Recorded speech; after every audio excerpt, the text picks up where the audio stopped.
আজকে খাবারের টেস্ট করার দায়িত্ব অনুপের ওপর পড়েছে। তো ও সাধারণত ভীষণ লজ্জা পায়। ও যতটা সম্ভব ততটা মানে যতক্ষণ না পারে ততক্ষণ ক্যামেরার সামনে একদমই আসতে চায় না। তাও আজকে করছে আরকি। Hello everyone, good morning. তোমরা সবাই কেমন আছো? আশা করি তোমরা সবাই খুব ভালো আছো আর আমিও ভালো আছি। আর তোমাদের সকলকে জানাই হ্যাপি নিউ ইয়ার। আর এটা আমার 2024 এর ফার্স্ট ভ্লগ ভিডিও। তোমরা সবাই আমাকে সাপোর্ট করো। আর এখন আমি সকাল সকাল রান্না করছি, এই বেগুন ভর্তা রান্না করছি। তো তোমরা কে কে বেগুন ভর্তা খেতে পছন্দ করো? আমি বেগুনটা আসলে খাই না, কিন্তু বাড়ির সবাই পছন্দ করে, যার জন্য রান্নাটা করা। আর তোমাদের সঙ্গে রেসিপিটা আজকে পুরোটা শেয়ার করা হয়নি, একটা ভুল হয়ে গেছে। আমি যখন ক্যামেরাটা অন করেছি, অন করেই রান্না করছিলাম, এবার পরে দেখি যে ভিডিওটা অন হয়নি, যে কোনো কারণবশত ভিডিওটা আর কি অফ হয়ে গেছে, তার জন্য পুরোটা শেয়ার করতে পারিনি। আর এই যে এটা পুরো ফাইনাল লুক। সকালে সমস্ত কাজকর্ম কমপ্লিট করে স্নান টান করে নিয়েছি, একবারে স্নান করে খাওয়া দাওয়া সব কমপ্লিট হয়ে গেছে। তারপর দেখি একটা পার্সেল এসছে ফ্লিপকার্ট থেকে। আর প্রথমেই বলি, এই পার্সেলটা আমার না, মানে অনুপের এটা পার্সেলটা। ও অর্ডার দিয়েছিল, সেই অর্ডারটাই এসছে। কিন্তু আমার কিছু একটা ডাউট হচ্ছিল, ওখানে সিল আর কি দুটো দেওয়া ছিল, তার জন্য একটু ডাউট হচ্ছিল আমার, যার জন্য আমি একদম প্রথমেই ওটা পাওয়ার সঙ্গে সঙ্গে ভিডিওটা করে নিয়েছি। কারণ আগেও অনেকবার হচ্ছে অনলাইন থেকে কেনাকাটা করেছি বা টুকটাক করা হয়, কিন্তু এমনটা কখনো হয়নি যে দুটো সিল, যার জন্য একটুখানি ডাউট হচ্ছিল। তো প্রথমেই আগে মানে পার্সেলটা আনবক্স করে নিলাম, করে ভালো করে জিনিসটা চেক করে নিচ্ছি যে ঠিকঠাক আছে কি না। সন্ধ্যাবেলা একটু মেলায় এসছি, সবাই মিলেই এসছি, বাবা মা অনুপ আমি সোনা, আমরা 5 জনে মিলেই এসছি মেলাতে।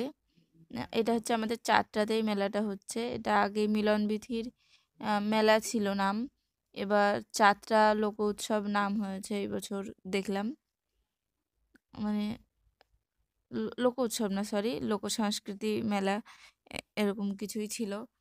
তো খুব ভালো করে আমার দেখা হয়নি, এরকমই মনে হলো কিছু। তো মিলনবীথি ছিল না। আর এই যে শুনে আমার বাবার সঙ্গে ঘুরছে। এদিকে মোটামুটি ভালোই ভিড় ছিল, আর আমরা বেশি দেরি করিনি। একটুখানি গিয়েছিলাম শোনার জন্য, একটু খেলনা টেলনা কিনে নিয়ে তারপর তাড়াতাড়ি বাড়ি চলে এসেছি। বাড়ি এসে এদিকে আমি মাংসটা রান্না করছি, এটা মুরগির মাংস। আমি মাংস রান্না করছি, আর মা ওদিকে কাছে বাইরে আর কি রান্না করছে।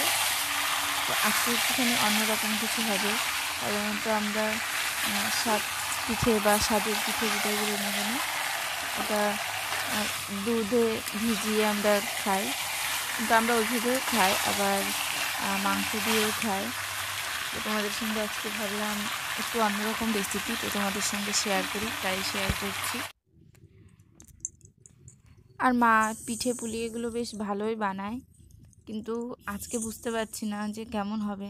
কারণ আজকে যে চালের গুঁড়িটা রয়েছে, এই চালের গুঁড়িটা অন্য সবসময় সাধারণত বাড়িতে তৈরি করে নিয়ে, মানে গোটা চাল ভিজিয়ে সেটাকে বেটে নেওয়া হয় বা মিক্সারে দিয়ে গুঁড়ো করে নেওয়া হয়, কিন্তু আজকের এটা হচ্ছে দোকান থেকে কিনে আনা গুঁড়ি। এবার বুঝতে পারছি না কি হবে, কেমন, কতটা কি ফুলবে পিঠেটা, কতটা কি নরম হবে বুঝতে পারছি না। দেখা যাক, দেখি কেমন হয়। সব কিছুই তোমরা দেখতে পাবে, সব কিছুই শেয়ার করছি, তোমরা দেখতে থাকো।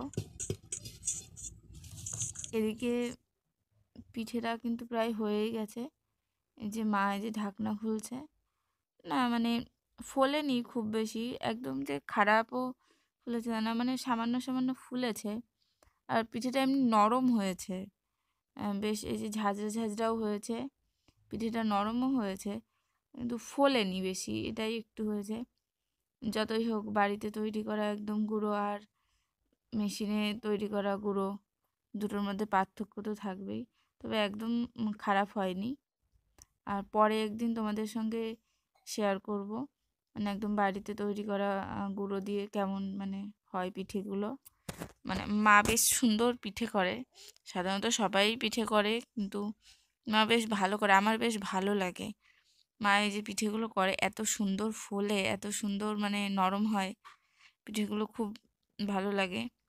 তো তোমাদের সঙ্গে আমি পরে যেদিন তৈরি হবে বাড়িতে, তখন আমি আবারও শেয়ার করব। আর কারা এইভাবে মাংস দিয়ে আর এই সাজের পিঠে বা সাজ পিঠে বা কাঁচি পোড়া, অনেকে অনেক ধরনের নাম বলেও, তো কে কে এটা খেয়েছো আমাকে অবশ্যই জানিও। আমার কিন্তু বেশ ভালোই লাগে। আমি এটা বিয়ের আগে কখনো খাইনি, বিয়ের পরে আমি এই বাড়িতে আসার পরে এটা প্রথম খেয়েছিলাম। আর এখন মোটামুটি আমাদের বাড়িতে শীতকালে হয়। আর তোমাদের ভিডিওটা কেমন লাগলো অবশ্যই জানিও, আমার পাশে থেকো। আজকের ভিডিওটা